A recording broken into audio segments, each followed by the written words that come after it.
ஒரு நாள் சனிக்கிழமை காலையில் 11 மணி போல் பார்க் வெளியே 2 ஃப்ரெண்ட்ஸ் காலேஜ் முடிஞ்சு 2-3 வருஷத்துக்கு அப்புறம் யதார்த்தமாக மீட் பண்ணிக்கிறாங்க.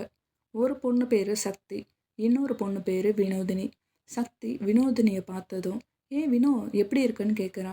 வினோதினியும் சந்தோஷமா, நல்லா இருக்கேன், நீ எப்படி இருக்க? நான் நல்லா இருக்கேன். வேலையா எங்கேயும் போயிட்டுருக்கியா? வினோதினியும், இல்லை இல்லை, வீட்டுக்கு தான் போயிட்டுருக்கேன். சக்தி உடனே, அப்படியா, அப்போ ஃப்ரீயாக இருந்தால் வாயேன், பார்க்குள்ளே உட்காந்து பேசுவோம்னு சொன்னதும், வினோதினி வா போகலாம்னு 2 பேரும் பார்க்குள்ளே உட்காந்து பேசிகிட்டு இருக்காங்க. வினோதினி பேச ஆரம்பிக்கிறா.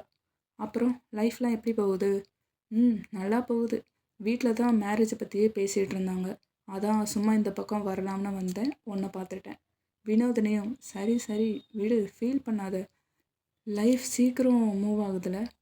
சக்தி ஃபீல் பண்ணிகிட்டே, ஆமாம், காலேஜ் படிக்கும்போது எவ்வளோ கஷ்டம் இருந்தாலும் நாம் எல்லாரும் சேர்ந்து விளையாண்டு பேசி சிரிக்கும்போது அந்த கஷ்டம் எதுவுமே தெரியாது.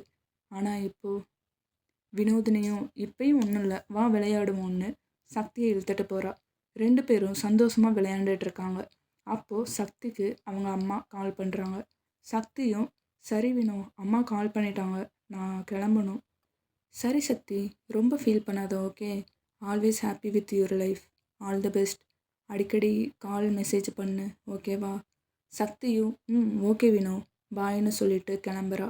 வினோதினி அவங்க விளையாண்டதெல்லாம் நினச்சி பார்த்து ஃபீல் பண்ணிகிட்டே அங்கேருந்து கிளம்புறா.